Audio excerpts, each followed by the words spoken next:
Nicolas. Bonjour Jeanne. Bonjour Jeannette. Salut les gars. Alors aujourd'hui, nous allons nous intéresser à la ville historique de Oui. À toi Jeannette. Dans le paysage actuel de la cité, plusieurs éléments se placent en vedette. Au nord de la ville, le mont Valis constitue un écran puissant devant les vents du nord. Au centre du paysage se développe, vers l'est, une large plaine alluviale. Un éperon calcaire supporte le fort actuel et vers l'est se développe, sur la rive droite de la Meuse, un replat topographique. Quelle magnifique ville. Mais pourquoi avons-nous décidé de construire une ville à cet endroit précis? Mais c'est un emplacement de choix, les filles. En effet, la ville de Oui se situe au confluent de la Meuse et du Oyou. De choix, oui, pour la Meuse. Et aussi pour le Oyou. Il a joué un rôle essentiel dans le développement industriel de la ville. Pour la Meuse, je comprends que c'était un énorme atout pour transporter les marchandises, car à cette époque, le commerce se faisait grâce aux voies navigables. Mais le Oyou n'est pas navigable, hein Jeannette? T'as raison, Jeannette, mais regarde, la rivière prend sa source à Verlet dans la province de Namur, à une altitude de 290 mètres, et se jette dans la Meuse, ah oui, à 85 mètres. À hauteur de Modave, elle s'engage dans une profonde vallée, orientée vers le nord.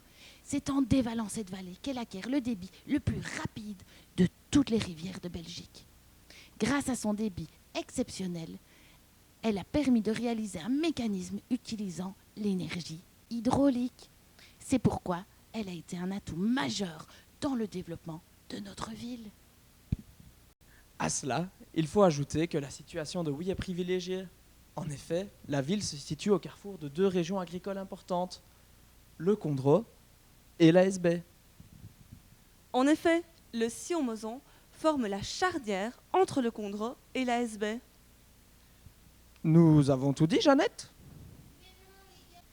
Mais non, les gars, n'oubliez pas l'éperon rocheux. C'est juste, la ville est également marquée par la présence d'un éperon rocheux. Mais qu'est-ce qu'un éperon rocheux, allez-vous me dire? Eh bien, un éperon, c'est une avancée dans un contrefort montagneux, pouvant parfois former un angle. Mais en quoi cet éperon a-t-il impacté sur la spatialité de la ville, Jeannette? Cette avancée donne une vision d'ensemble sur la ville et ses alentours. De là, il est facile de voir arriver les ennemis et plus facile d'administrer la ville pour un seigneur. Il est donc logique qu'un château fût construit à cet endroit stratégique. Sa position permettait de voir arriver les assaillants en amont et en aval. Ah, c'est pour cette raison que la partie urbaine de la ville s'est développée autour de cet éperon. Comme la majorité des villes moyenâgeuses d'ailleurs. Et oui, nous pouvons voir sur cette carte du XVIIe siècle que les premières habitations se sont érigées au pied de l'éperon, à proximité du Oyou et de la Meuse. Et en effet, la place du marché, c'est le noyau central de la ville. Et c'est pour ça que l'on dit que Oui a un plan radiocentrique. Oui, les villes historiques, comme Oui, ont été bâties petit à petit selon un plan.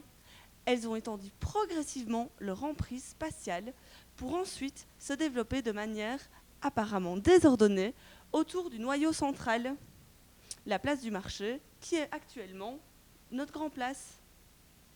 Mais oui, les amis, le cœur historique est souvent encore conservé, avec les structures telles que dessinées à l'époque, avec une place de marché centrale. Et la centrale nucléaire, Jeannette, pourquoi est-elle à Oui? C'est simple, les amis, il y a plusieurs raisons à ça. Le fait que la centrale nucléaire est placée à côté de la Meuse a toutes ses raisons. En effet, l'eau permet de refroidir continuellement la centrale nucléaire. De plus, le sol, ici à Oui, est peu sujet au séisme. Sans oublier qu'il fallait une acceptation sociétale de la population avoisinante et un accord politique. Et pour finir, la situation économique de Oui, fin des années 60, a fait qu'il était nécessaire de redonner un élan industriel à cette région.